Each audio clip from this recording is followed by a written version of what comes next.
ఓం సమర్థ సద్గురు సాయినాథాయ నమః. శ్రీ సాయి లీలామృతం అధ్యాయం 14. ప్రతి జన్మలోనూ సాయి మాత్రం ధర్మం ఎప్పుడూ తప్పలేదు. అది లోకానికి విరుద్ధంగా తోచిన లెక్క చేయను లేదు. ఒకప్పుడు ఒక తోటలో రోహిల్లా ఈతకల్లు అమ్మే ఆమెను మోహించి వివాహమాడాడు. ఆమె నీతి తప్పి తడుచుకున్నది. చివరకు ఆమె పాదాలు పుడ్లు పడి పురుగులు పట్టాయి. ఆమె ఎలాంటిదైనా నాకు తల్లి కాబట్టి ఆమెకు చికిత్స చేశాను అన్నారు బాబా. ఆమె తన పాపాల వలన రోగంతో మరణించింది.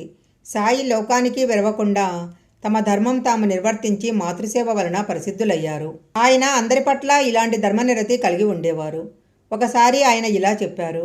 ఈ ప్రాంతంలోని పాటిల్ తరచూ నా వద్దకు వచ్చేవాడు. అతనికి 12 మంది భటులు ఉండేవారు. మరొకసారి అతనితో భేదాభిప్రాయం కలిగి అతనిపై పడ్డప్పుడు నేను అతనికి తోడ్పడ్డాను.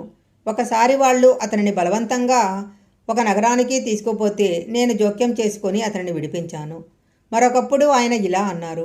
సోదరులిద్దరం ఒక మార్గాన పోతున్నాము. నా సోదరుడు ముందు పోయి క్రూర జంతువుల పాలైనాడు. 5-6 వచ్చి నీ సోదరుడేడి అన్నారు. జరిగినది చెప్పి అతని శరీరం మీద వస్త్రం కప్పానని చెప్పాను. వారు నా మాట వినకుండా వారిస్తున్నా వినకుండా నా సోదరుని కోసం వెళ్ళి ఆ జంతువుల పాలయ్యారు. తరువాత స్థూలకాయురైన ఒక స్త్రీ కూడా నా సోదరిని వెతకబోయింది. ఆమెకు అదే గతి పట్టింది. ఆమె శవం మీద గుడ్డ కప్పి ముందుకు సాగిపోయాను. జ్ఞానం కావలసిన వాడు ముందుకు సాగుతాడు కానీ ముందుకు పోవాలి అని ఆరాటపడేవాడు సిద్ధుల కోసం ప్రాకులాడేవారని అర్థము. అలాంటి సాధకులెందరో సిద్ధులనే క్రూర మృగాలకు బలయ్యారు. ఆయన మాత్రం తొందరపడక భద్రంగా ముందుకు సాగిపోయారు. వారు హెచ్చరించిన ఆ సాధకులు వినలేదు. ఇది పారమార్థికమైన కథ. జన్మాంతరాలలో సాధకావస్థలో ఆయన కూడా పొరపడి తప్పులు చేసి తరువాత తమ తప్పు దిద్దుకున్నామని చెప్పారు. నా తండ్రికి ధనపు రాసులుండేవి. నేను వాటిలో ఒక దానిపై కూర్చొని పెద్ద పామునయ్యాను.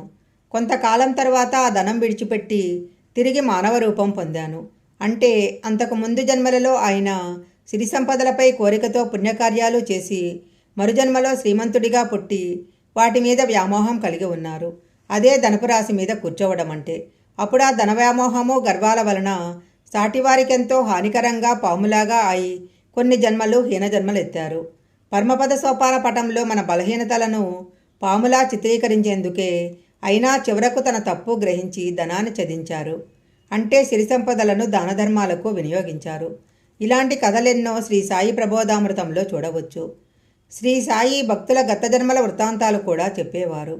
తమను బాబా జన్మల నుంచి కాపాడుతున్నారని తెలిస్తే భక్తులు కృతజ్ఞతతో ఆయనకు మరింత సన్నిహితులవుతారు కదా.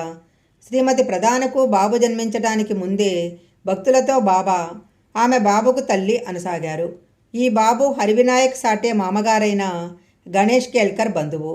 ఒకసారి అతనికి బాబా స్వప్న దర్శనం ఇచ్చి పిలవటం వలన అతడిల్లు విడిచి కాలినడకన షిరిడీ చేరి బాబాను దర్శించాడు. తరువాత ఇతడు కోపర్గాం మరియు యవలా గ్రామాలకు సర్వేర్ అయ్యాడు. ఇతనికి పై అధికారి లిమయే, సాటేకు క్రింది ఉద్యోగి. బాబు పూర్తిగా బాబా సేవలో ఉండి తన ఉద్యోగ ధర్మాన్ని అశ్రద్ధ చేస్తుంటే సాటే కేల్కర్లు బాబాకు ఫిర్యాదు చేశారు. బాబా ఆ పనులన్నీ అలా ఉంచి నా సేవ చేసుకోనివ్వండి అన్నారు.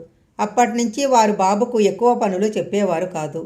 సాయి ఒక్కొక్కప్పుడు మంచి మంచి ప్రసాదాలన్నీ అతనికే పెట్టేవారు. 1910 సంవత్సరము ఒకసారి ఆయన బాబు విషయంలో జాగ్రత్త తీసుకో అని కేల్కర్ను హెచ్చరించారు. అతనికేమీ అర్థం కాలేదు. కొద్ది రోజులలో బాబుకు తీవ్రమైన జ్వరము వచ్చింది. ఒకరోజు కేల్కర్తో బాబు ఇంకా జీవించే ఉన్నాడా అన్నారు బాబా. కొద్ది రోజులలో బాబు షిరిడీలోనే తన 22వ ఏట చనిపోయాడు. అటు తర్వాత కూడా ఆయన తరచుగా అతనిని తలుచుకుంటూ ఉండేవాడు. పై కథలో బాబా చెప్పిన బాబే కేల్కర్ బంధువైన ఈ బాబు. ఇతడు మరణించిన కొద్ది కాలానికి శ్రీమతి ప్రధాన్ కడుపున మరలా జన్మించాడు. 4 మాసాల ఆ బిడ్డనెత్తుకొని సాయి ఎంతో ప్రేమగా బాబు ఎక్కడికెళ్ళావు, నేనంటే విసుగుబుట్టి వెళ్ళిపోయావా అన్నారు. ఆయనను చూస్తూనే ఆ బిడ్డ కిలకిలా నవ్వాడు.